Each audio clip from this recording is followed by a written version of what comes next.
Welcome to episode 527 of the Selling Your Screenplay podcast. I'm Ashley Scott Meyers, screenwriter and blogger over at sellingyourscreenplay.com.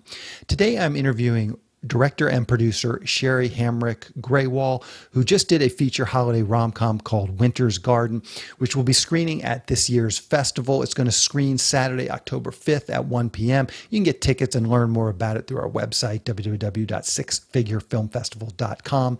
There you can find all the films that are screening as well as get tickets and just learn more about the films. But today, Shari is on the podcast here to talk about her new film Winter's Garden and how she put that project together. So stay tuned for that interview. If you find this episode valuable, please help me out by giving me a review in iTunes or leaving a comment on YouTube or retweeting the podcast on Twitter or liking or sharing it on Facebook. These social media shares really do help spread word about the podcast, so they're very much appreciated. Any websites or links that I mentioned on the podcast can be found on my blog in the show notes. I also publish a transcript with every episode in case you'd rather read the show or look at something later on. You can find all the podcast show notes at www.sellingyourscreenplay.com/podcast, and then just look for episode number 527. If you want my free guide, How to Sell a Screenplay in 5 Weeks, you can pick that up by going to sellingyourscreenplay.com/guide. It's completely free. You just put in your email address and I'll send you a new lesson once per week for 5 weeks, along with a bunch of bonus lessons. I teach the whole process of how to sell your screenplay in that guide. I'll teach you how to write a professional logline and career letter and how to find agents, managers, and producers who are looking for material. Really is everything you need to know to sell your screenplay. Just go to sellingyourscreenplay.com/guide. So now let's get into the main segment. Today I am interviewing director Shari Hamrick Grewal. Here is the interview. Welcome, Shari, to the Selling Your Screenplay podcast. Really appreciate you coming on the show with me today. Thanks for having me. So to start out, maybe you can tell us a little bit about your background. Where did you grow up and how did you get interested in the entertainment business? Well, originally I am from Texas, and we're all big in Texas, big attitude, big hair, Mhm. big mouth. So I gravitated to theater. Um, we didn't stay, I mean, I moved out of Texas and traveled internationally with my family. I was very lucky that my dad happened to be a helicopter instructor, and ended up getting a contract in Iran in the 70s. And Huh. so I got to travel quite a bit. That was really helpful. But then we settled for a little bit in Las Vegas, Nevada for a bit, and then back to Texas. Been around a little bit, but theater was my main thing. So I did a lot of plays. I was part of a children's theater group for a long time, did dinner theater. I was lucky enough to do a USO show in Germany. Huh. I did a performance at all the military bases through Germany of The Odd Couple. I got to play one of the Cecily Pigeon, roommates in Hmm. that play. And then from there, started working on sets on like television and just being a general pain in the butt. Anytime a local show came in, I was on the set trying to run coffee, Hmm. anything where I could just be part of And let's talk the about that for a thing. second. So where were you at this point where you're just trying to get on set? Well, I that started around I was about 14, and my father was retiring from flying, and we were in Las Vegas, and he was doing some property management and doing real estate. And so he would get a notice whenever a TV show was coming into Vegas looking I for see. locations. So the minute I found out there was a TV show coming from Hollywood or wherever, Hmm. and they're going to be filming in Las Vegas, I would show up. I would be an extra. I would Hmm. get a PA job, anything I could do just to be in the Hmm. mix. I did that for a long time. Yeah. And just give us some tips for people like that. There's got to be, lots of people listening to this. They're in their small town, far from Hollywood. They hear that there's a movie coming to their town. What do you recommend? How do you get on that set and not seem just like a movie buff that's just starstruck? How do you get on there? How do you act professional? And how do you just get in their favor? Any tips on that? Well, I just always just I had to hide the fact that I didn't look like a goofball whenever the stars were around, because I would be wanting autographs and things like that. But I didn't do it. I just acted like they were just a Hmm. regular person. I tried to ignore that. But I was working in like bringing more of a production assistant vibe. They really like to rely on locals that are connected. So if you know where all the local shops are, or discount stores, or cool food or anything like that, if you come to there with that flavor of the local support, they'll probably bring you on as a PA. I mean, it doesn't pay great, but Hmm. it's a great way to start meeting those people, getting on lists. I found that everybody gets on a crew list. So even if you work for a week or you work for a day, you're getting on a crew list. Your names and numbers are in a crew list. And when people go from production to production, they take those old crew lists with them. So Hmm. making good relationships, being really helpful and sweet and kind. And, if you're cranky in the morning, make sure you're having your coffee and your chocolate before you get there, because nobody wants to deal with cranky people. Hmm. Um, and problem solving, just be a problem solver, a good team player, that type of stuff. And then get on those lists, because then if they come back to that area, they will Hmm. always go back and remember those local people, and getting that experience is really helpful. Yeah, yeah, sound Yeah. advice for sure. So your dad was a pilot. You're moving around the world, it sounds like. Do you have any insight why you were so passionate about theater? It sounds like you love to perform. You were doing the theater wherever you went. But just now, with years of reflection, you've been in the entertainment business for a while. Like, what was it that really attracted you to it originally? Uh, I would have to say I came out that way. I was doing like little shows and little plays with my dolls and truck from the time I was 2, 3, 4 years old. I Hmm. was doing fake radio shows, and I just have always been doing that, writing short stories. My parents could not stop me from that path. They tried to talk me several times, get a regular job. What are you doing? You can't make a living this way. I just kept doing it. I finally got to the point where, uh, you get old enough where you're trying to get an apartment, you try to grow up. Uh, I didn't want to, like, as I was acting a lot, that was hard to make a living in theater as an actor. So I started working behind the scenes in the theater settings as well. So if I wasn't in the show, I was on the Hmm. show, regardless. And then I decided that I didn't want to be a waiter necessarily, and then try to do this part time. So I took any job on any show, starting, where I was even legally allowed to work at 18, whether it was a PA, whether it was in locations or costume or a runner or a driver. I took any job in the deal. Hmm. I've been doing that my whole life. So I just transitioned from acting into the production side. I started doing independent stuff, putting my own stuff together, because, I wasn't getting enough jobs. So I said, well, I'll just make my own. And Hmm. then what I would do this is how I gravitated more to the producer side for a while, was that I would fire myself as an actor, because I would get a bigger name in there. So I would have a role thinking this is going to Hmm. be my role. And then I would be like, okay, I got this person. They have this name and they're going to make this sale. So I would remove myself and put a bigger name in. I did that as for directing for a while too.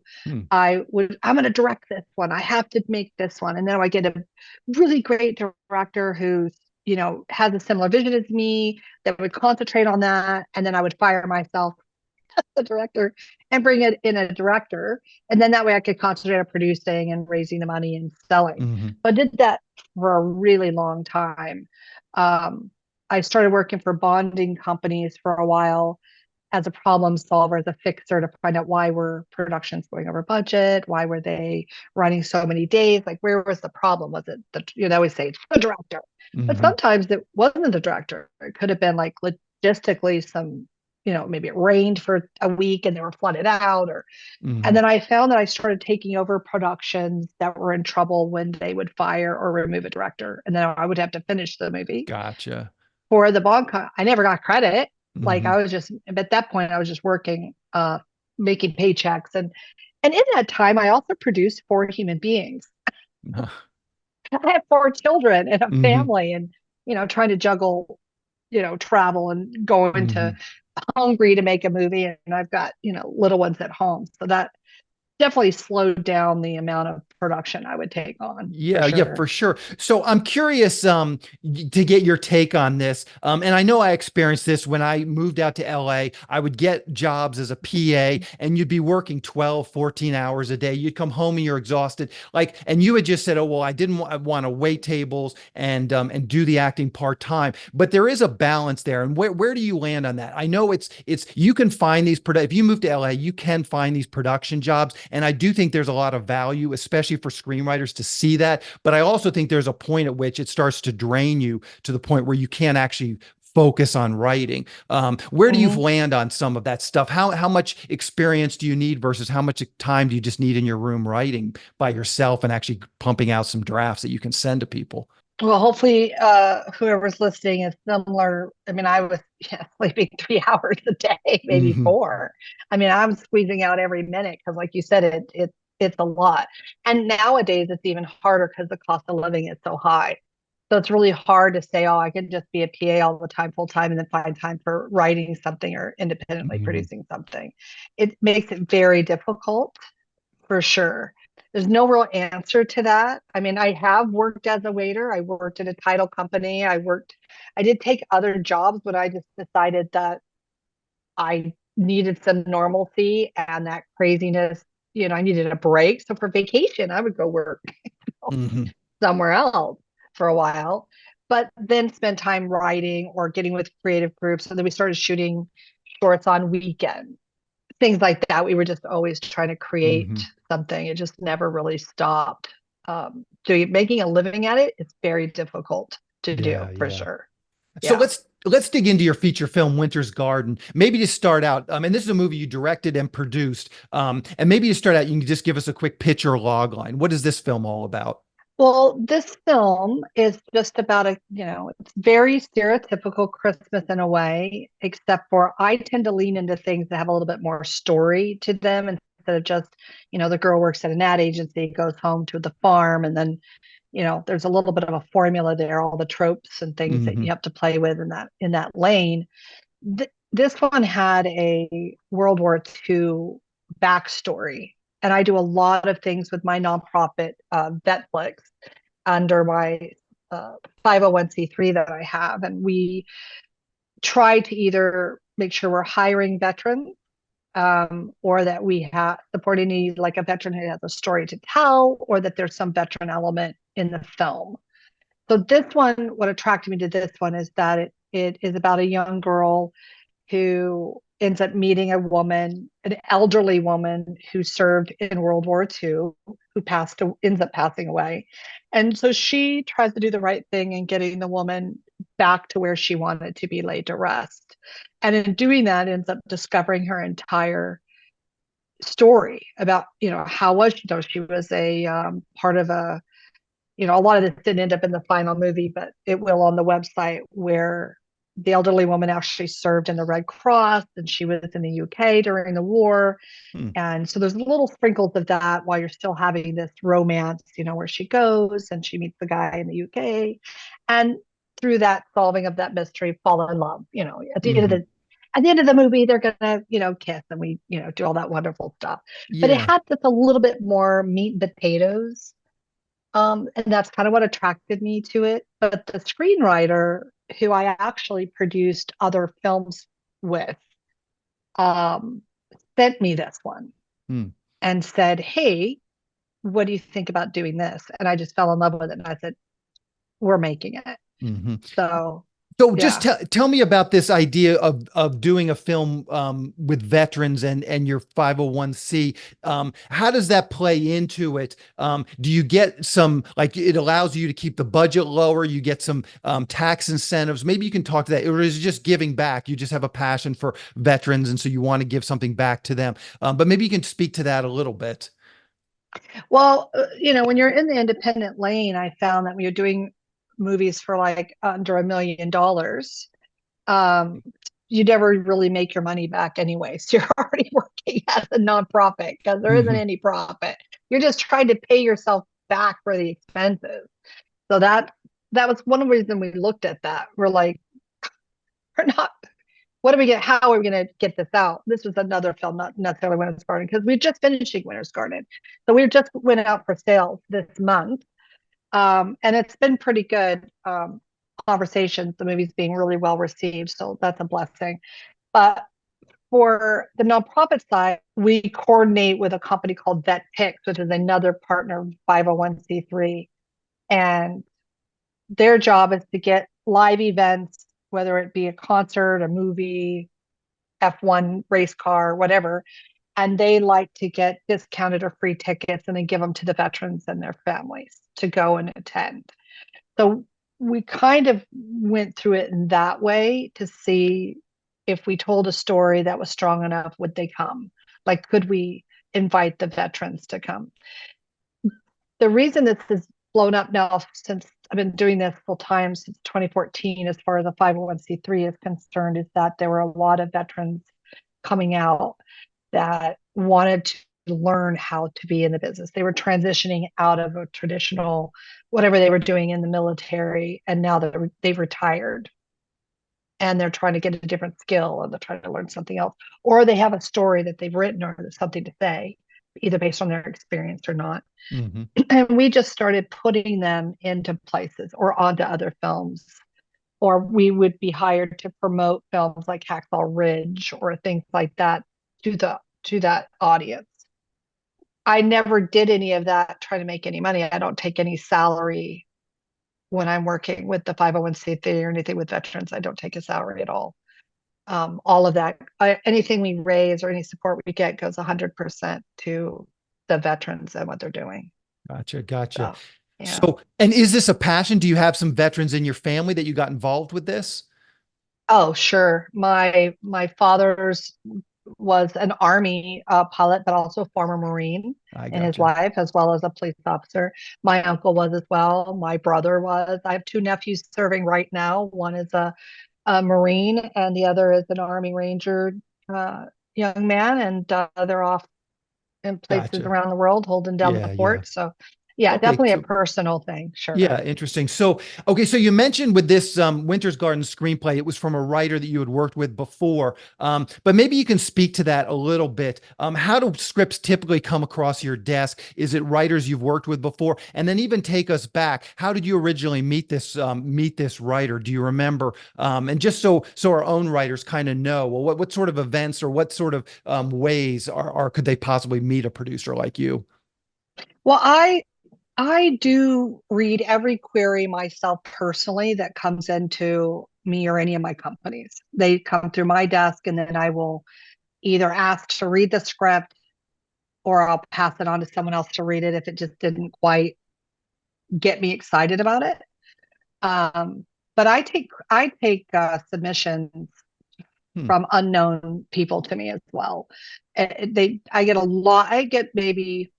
I don't get as many because I don't promote myself. I don't like appear. This is like first I'm gonna like any promotional stuff for a long time, but I've been around for a long time, so my name and address is in a lot of those screenplay things. So I used to get like 100 a week, and now I get about 100 a month still of just unknown queries that will come to me.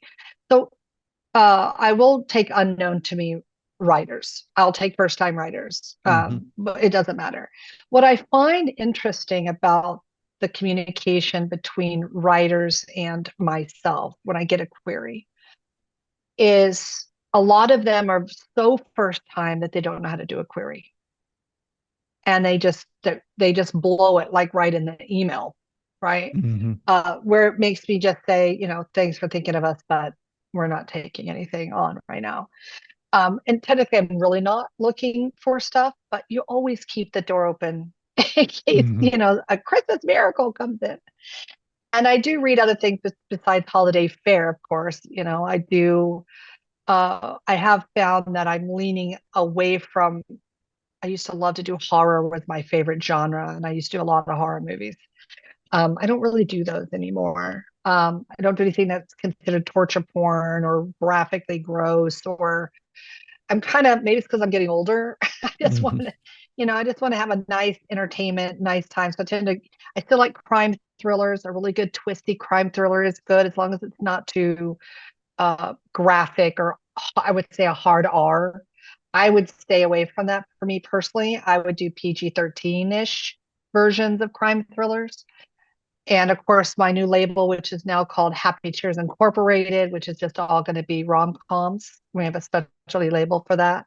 So I'll be letting you know, because I'll be sending out an Hmm. invite for people to submit to us. Yeah, So nice. I would just say that, you know, find out how to write a really good query letter. What is that query? We're not going to do a class on that right now, but maybe sometime, I'll come Hmm. back and we can have a class on that. Um, a really good query letter. You never attach the script unless it's requested. That kind of stuff. Hmm. There's some basic rules to submissions, especially if you're not um, like it's not your manager sending it or a lawyer sending it.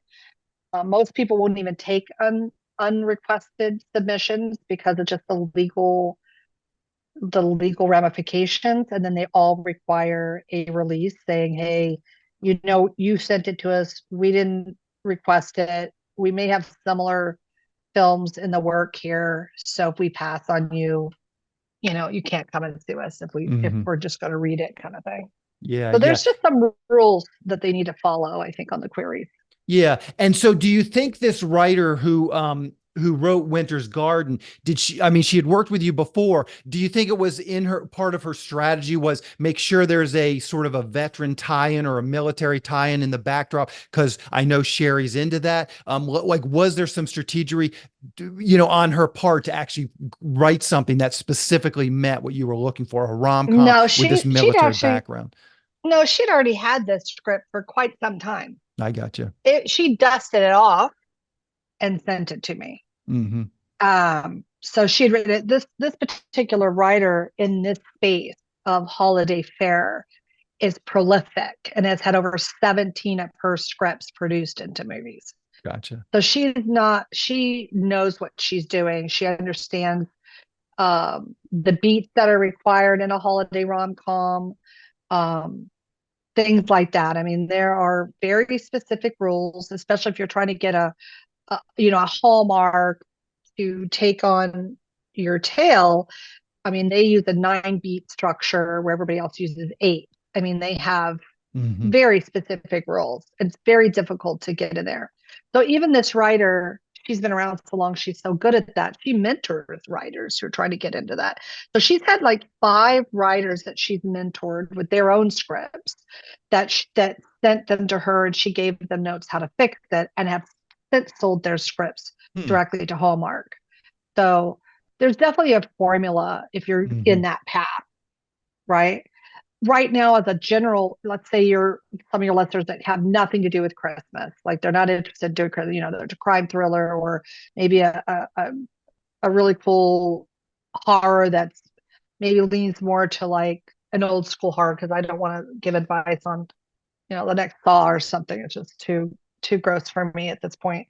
I'm a grandmother now. I guess I've ironed Yeah. out my need to be shocking when I'm making stuff. Hmm. The worst thing that happens now for my day is that the Christmas cookie was broken during the time. Like, that's the most trauma I want to deal with right now. But even, I think, for all the writers, they need to kind of stay up with some of the trends. I'm finding a lot of submissions are still coming into me that are over 120 pages or more in scripts. And that is just, I know that that used to be the thing, right? 120 pages, right? Hmm.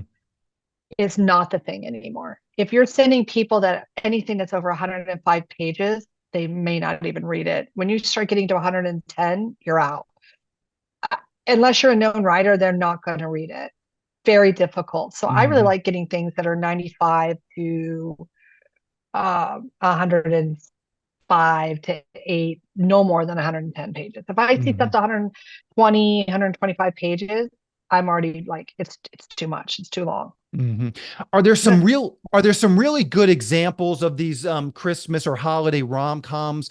Just some titles that if someone wants to get into this, they could go and sort of look at those. Obviously, Winter's Garden is your film, and hopefully people check that out. But are there some other films as well that are sort of real, sort of guideposts in this genre that you could just? Well, you have so much of it. There's like Hallmark alone is doing there's like they're doing 100 titles. Hmm. I mean, the you can go to you can Google and just go to any channel during the holidays and watch as many of them as you can. Watch them on Up TV, watch them on Great American Family, watch them on Hallmark. Um, you'll see that there's books written about patterns and how to Hmm. write them and stuff. I mean, you can the ones you aspire to if you're in the rom-com space, just because it happens to be Christmas tale. Um, the holiday is always a good banner. Love Actually. These are like those level, what I would call more of a Christmas drama, not really comedy, not a Hmm. romantic comedy. Um, so no, I mean, there's good ones and bad ones. I think the key is when you're writing, if someone is listening and really wants to write a Christmas movie and they're not haven't watched a bunch of Christmas movies, I think they're going to have a really hard time Hmm. doing it. It's just Yeah, for sure. too much of a formula. It's too much of a thing. I mean, Hmm. you have to have the Christmas tea writing. I mean, there's just so many of these little tropes that, I mean, a lot of writers try to stay away from tropes, try to stay away from stereotypes Hmm. because they're trying to be unique and organically original. But in this instance, in this particular lane, they embrace tropes. They embrace the stereotypes of the Christmas movies. That every single movie has mostly almost, I would say 90% have a Christmas tree lighting. Where the Hmm. whole town is around, where they boom, bullet the Hmm. town's Christmas tree. So there are some recognizable, stereotypical, repetitive marks to meet in a Christmas script. So you just have to be in that market, immerse Hmm. yourself in watching those things. It really, to get yours to come above it, to because the noise is so high, and you want to be the cream that rises to the top in a very crowded market space. Then that all relates to real writing, which is your character development, the backstory. Is there chemistry between the two characters? Is there a cute thing that's called a meet cute? Like how are they meeting in the script? Is it adorable? Hmm. Is there chemistry between these characters that you're writing? That's the only way you're going to get it to elevate outside of the stereotypes of these beats that you have to hit in order Hmm. to get into that market. Very tough market. It's very crowded, Yeah, very yeah, noisy. yeah, yeah. Yeah. Okay, so once you got your Winter's Garden script, you got the script in whatever shape you wanted it in. What were those steps then to go out and raise money? This is, as I said, a holiday rom-com. Are there some people you reached out to? And I'm just sort of asking, like, for writers, what they can expect. They get it to an experienced producer like yourself. You know the market, you know the players and things. What is actually going to happen? Like, what's best case scenario that you're going to take this movie out, you're going to get it produced, and then what does that look like? Well, I think for writers that are listening, I think that they have to manage their expectation about what is going to happen once they option or license off, they sell their script. So the majority of the time in this area, I mean, writers overall, they sign an option, they get paid for the script, whatever terms that they're accepting. They're making 5 grand, 10 grand, maybe with a rewrite or 25 grand, whatever the deal is, depending on the size of the company they're involved with. And then they're usually not involved anymore. Hmm. That's the end of it for them. Um, I would say 90% of the time that's the end of it. There is no other involvement. Then what happens is sometimes the producer will bring in either, they'll make tweaks and changes, and then during filming, because maybe a location got flooded out or something, that's going to be changed in the script during filming, which the producers and directors have a right to do. So the end product is not really going to match what they wrote to begin with. Hmm. And they really needed to manage the expectation about how that happens because it's not good. The dialogue will change, things will Hmm. change, an actor will change a line. It will not match what was the script when they Hmm. optioned it. So they have to be careful about what's going on in their expectation about, oh my God, I just watched it and it doesn't resemble my thing at all. And now it's been ruined Hmm. because a lot of us writers are like, they wrote it, they want to be protective of that scene or that location or that moment, and it may never even end up in the final cut of the movie. Hmm. Um, I was lucky to have Joni, the writer, actually was able to come to set for a week. We met and had some talks about the limitations of the script and the things that I wanted to change.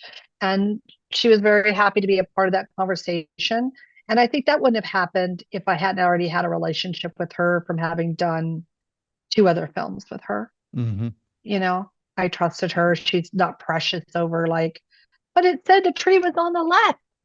It was on Hmm. a bridge and now you're in a driveway. Yeah, Like yeah. she's not Yeah. about that. She's about the little nugget of the story surviving, Hmm. right? The spirit of the story that was surviving. So because she'd just been around enough to not be precious over that. Hmm. So I don't think that would have happened if I hadn't known her.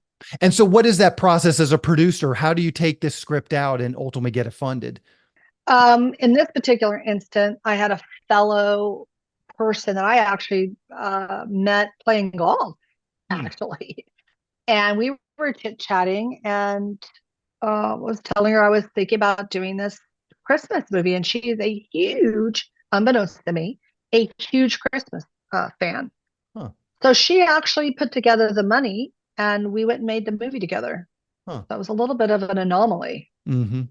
And you in know. general, how long does it take these movies? I mean, the way you're describing, there is a certain formula to them, and I'm sure that's not just the screenwriting, but also the producing. What does it take to get one of these movies made? The first year of our screenwriting contest was actually a Lifetime movie that actually got produced, and it was incredibly fast, just compared to my other experiences as a screenwriter. Like I think it was all within less than a year by the time the screenwriter met the producer, he took it to Mar Vista, the thing was produced, it was all took place in less than, I'd say, maybe even 8 months, 9 months, from script to being produced. But just in general, how do you find these movies compared to other independent films?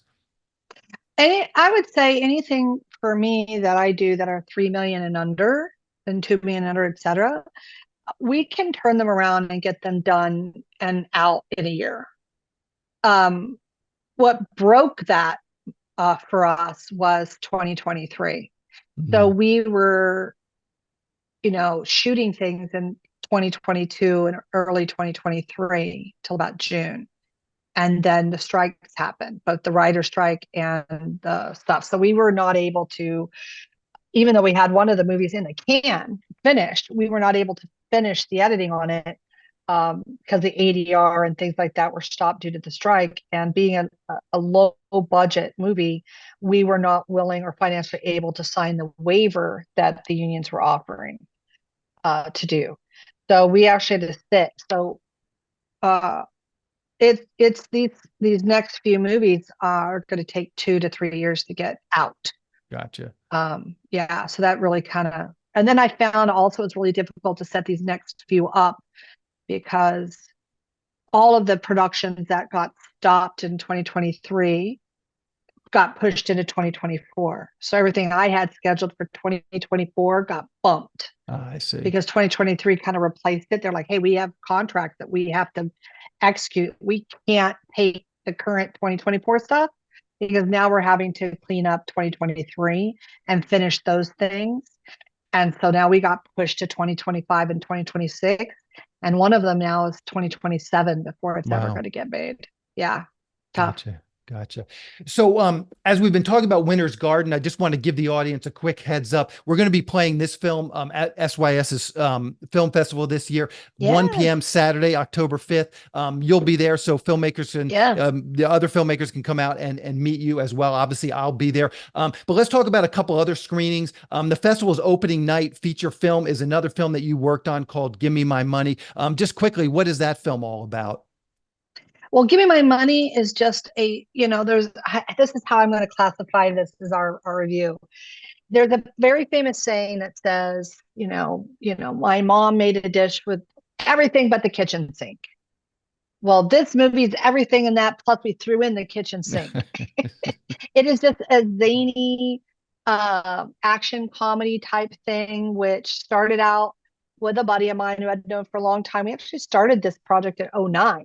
It took a long time to come to fruition, but it was really made with how that were actual stunt people that wanted to do their own acting. Huh. So the fun part of this one was that you hire an actor and you give them a writer that says you're going to do your own stunts. We're going to pay extra. So all the stunt people signed the agreements, and the addendum said you must do your own acting. Right. So bring your A game. It's just a fun, zany action comedy. Um, Silly with a 70s kind of vibe, really awesome music, but it's a current day movie, but it's got this tone and theme that's just really kind of an homage to those, karate movies and those kick-ass movies from Hmm. the late 70s and early 70s. Yeah. Gotcha. It's a fun thing. So Yeah. yeah, people can check out, and I will link to this in the show notes, sixfigurefilmfestival.com. You can go there, you can get tickets to all these screenings. We're also going to be doing a special screening of a film called Sergeant Stubby, an American Hero. It's an animated World War One film about a dog during World War One.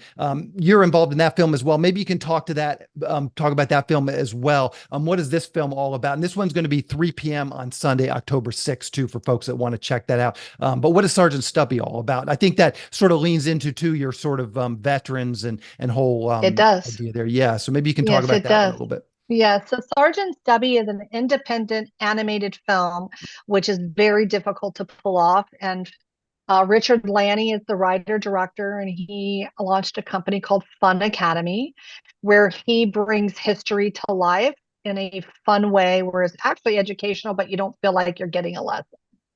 So he wanted to bring this true story. This is a true story about a real dog. His real name is Sergeant Stubby, and he was uh, a mutt out on the streets in Connecticut, and ended up getting adopted by a young Army uh, infantry group and man named Robert Conroy. And this dog ended up going to France and being in the war, and Hmm. actually saved a French village and a bunch of soldiers, and became a huge hero. Huh. And there's a big statue of him now that they put in Connecticut. He was part of the 102nd Division of the Army. He was actually awarded the rank of sergeant, the first Hmm. furry animal to receive that Huh. rank. And he's in the Smithsonian Institute. So this is a true story. And the fun part of it is that it's a way for what our experience has been in sharing this movie. Even I've got 80-year-old veterans that are like, I don't want to watch a cartoon. I'm like, this is not a cartoon, this is an animated bear. So they all call me up after, oh my God, I cried. Oh my God, I laughed. This was the best thing I ever saw. And they really, really love it. And it's Hmm. also cool because they can sit there with their grandchildren and their great grandchildren and watch something about a topic that they aren't able really to figure out. How do you discuss service? How do they discuss that they served in a war? Most of them, of course, are not from World War One. These are guys from either Vietnam or Korea, that are elderly, World War Hmm. II. We've almost lost all of just based on the time goes by, and a lot of them have aged and have passed away. Not passed out, passed away. But this is a cool way to bridge that gap of those topics from people who are in service on what the camaraderie and the buddyhood, and do it in a safe way that those topics can be discussed. Like most of the kids I interviewed after my big screenings with Variety Kids and the Boys and Girls Clubs that we did, they took away things like, wow, I didn't know how the Spanish flu happened, because the Spanish flu was in the movie. So Hmm. they were learning bits of history in a safe way, in a celebratory way with this dog. Certainly there's a little bit of a war action and things like that, but the topics are handled in an age appropriate way. And then at Fun Academy's website, they have coloring books, and we partnered with educational and the history teachers associations and things like that, where busloads of kids can come and watch Sergeant Stubby. So the reason we're sharing it now is we're redoing a re-release theatrically for this Veterans Day holiday, 11/7 through 11/11. We're going to re-release it in theaters across the country.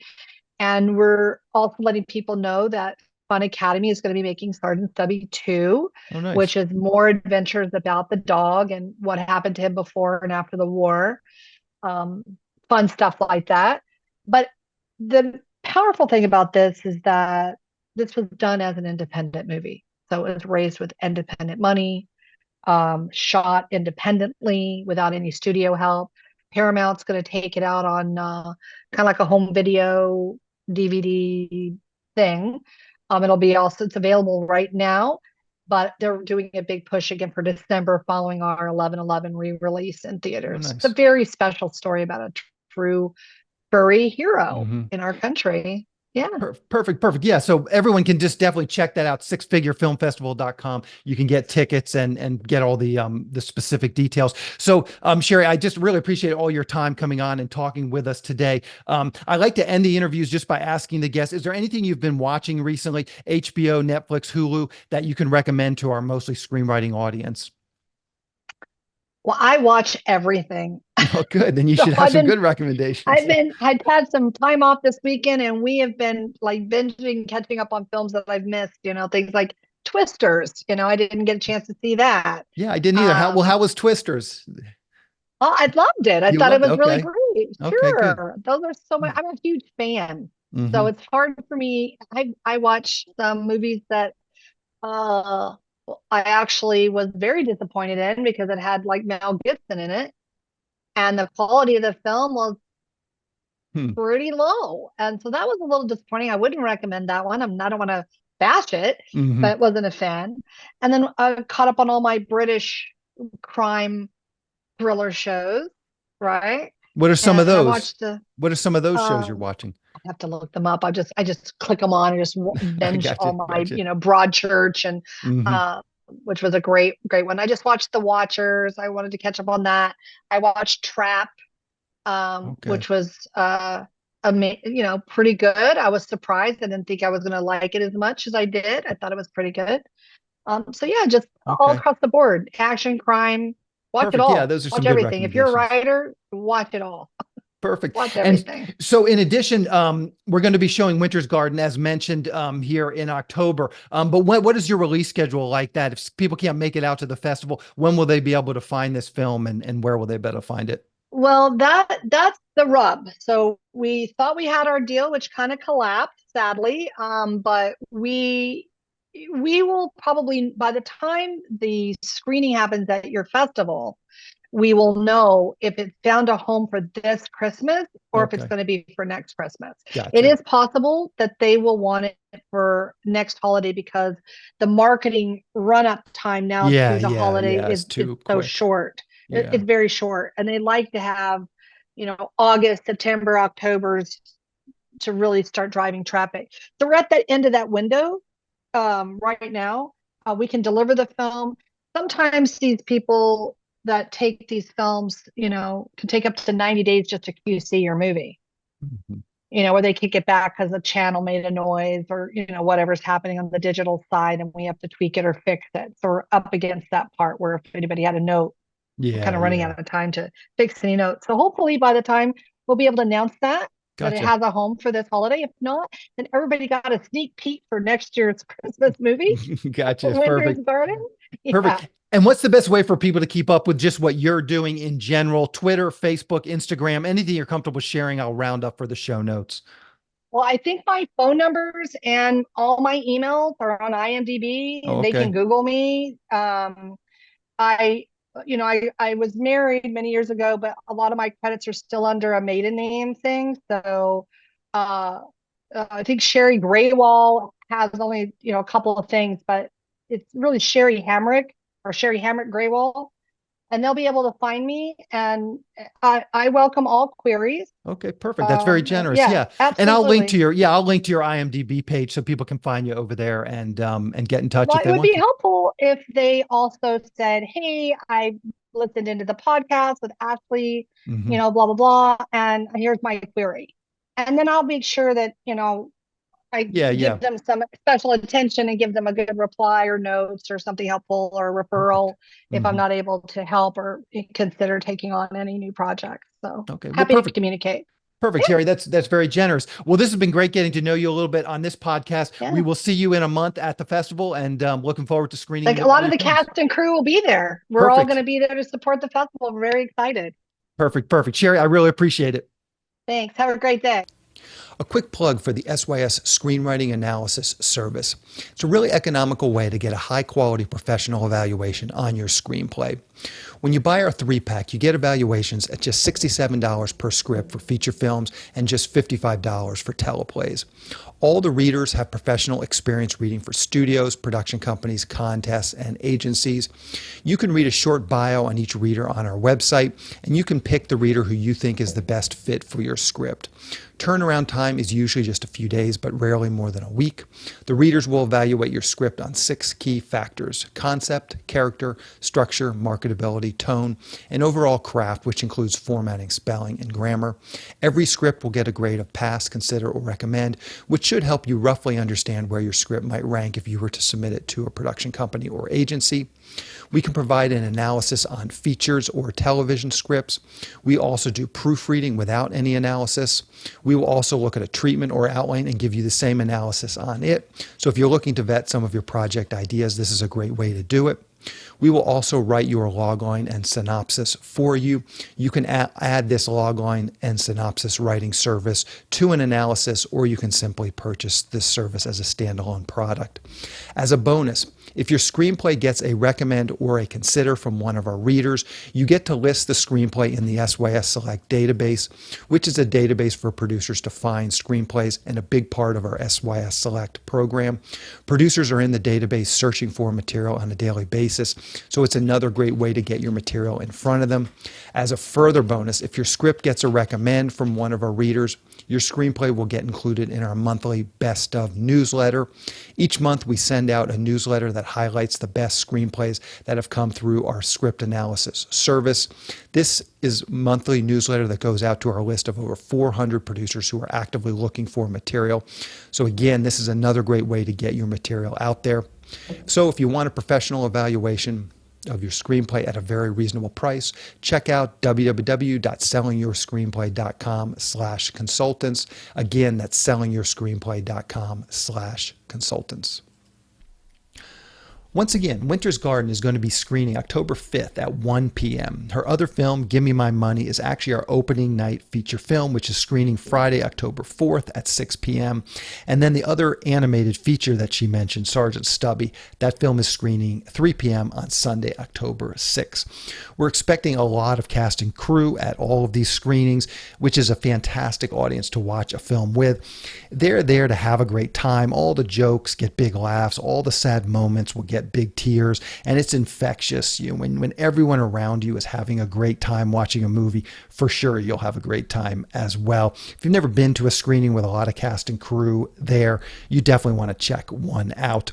I'll be there all weekend at every screening, so if you do come out to the festival, please do just stop by, say hello. I always love meeting people who listen to the podcast. Also, we'll be announcing all the festival winners next week after the festival, so do keep an eye on the festival website for that, www.sixfigurefilmfestival.com. And we'll be making our final announcement about this year's screenplay contest as well, so keep an eye out for that announcement. And we do that announcement on our regular website, sellingyourscreenplay.com. That's the show. Thank you for listening.